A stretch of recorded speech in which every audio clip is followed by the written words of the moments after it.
Look at her, a diner hissed as Mia exhaled sharply, extinguishing 5 pink candles on her lone birthday cake.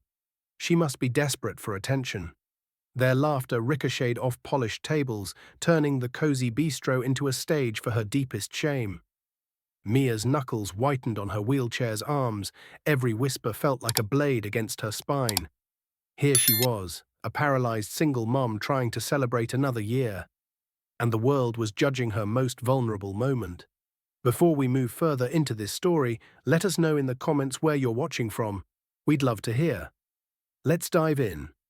Mia kept her gaze fixed on the cake's melting wax, steadying her breath as a waiter slid a single water glass onto the table.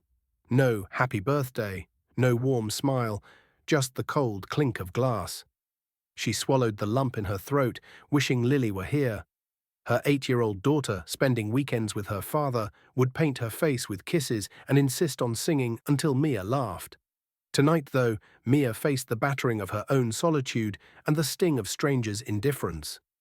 6 years earlier, a car crash had stripped her of mobility and her husband of life. The accident stole her ability to walk, her identity as a partner, and nearly her will to go on. In the sterile hospital corridor, she'd cursed the unfairness of fate. But when Lily's tiny hand had gripped her own, Mia had made a silent vow to be the mother this child deserved, no matter the cost. She battled through surgeries, learned to navigate a wheelchair, and transformed her grief into the fuel for her art therapy classes, painting hope for others when her own strength faltered. Yet tonight none of that mattered. The bistro's twinkling fairy lights mocked her with their brightness, reminding her how dim her world felt in comparison to the laughter she once shared at family gatherings. The adjacent booth's birthday bash, complete with confetti and song, only underscored her emptiness. Mia's cheeks burned as someone muttered, "She should be at home, not making us uncomfortable." Anger flared, but she swallowed it, determined not to let pity win. A gentle tug on her sleeve snapped her from the abyss. Mia looked up to see a little girl's solemn face framed by blonde waves, her small hands folded politely. Behind her stood a man whose denim jacket and kind eyes radiated quiet strength. "Mommy?" the girl asked in a soft voice that demanded dignity.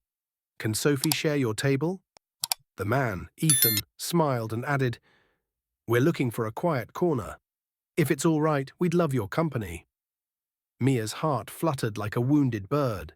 She nodded, voice catching in her throat. Sophie guided a rickety chair toward the table. Ethan pulled over a stool, brushing a lock of hair from his daughter's forehead.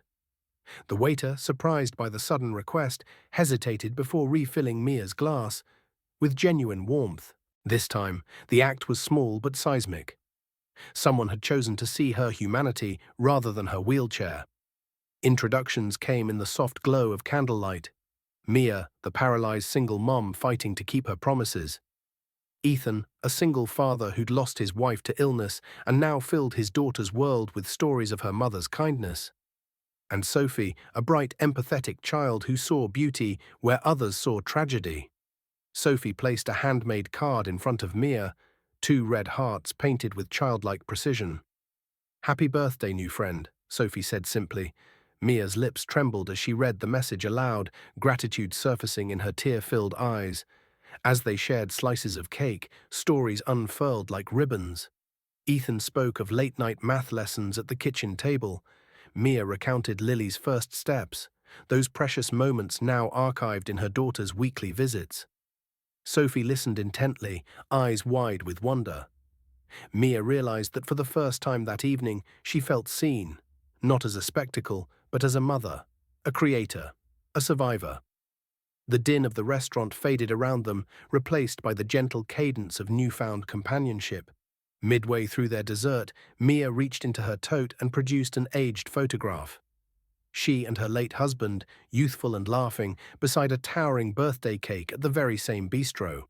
She traced her finger over their smiling faces, voice wavering as she shared how that night had sealed their dreams of a happy family.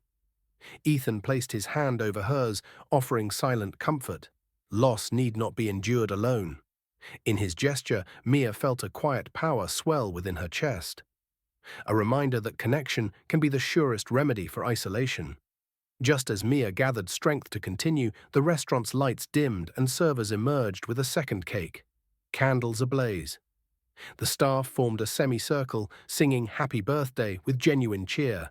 Even the teens from the corner booth paused their chatter, clapping as the waiters presented the cake. A chorus of Happy Birthday enveloped Mia. Once the subject of ridicule, now the honored guest. Tears slipped down her cheeks as the symphony of applause washed over her. In that glowing tableau, roles reversed. Mia, who had arrived to face pity, now stood uplifted by shared humanity. Ethan and Sophie's unexpected kindness had shattered the hardened judgments of strangers.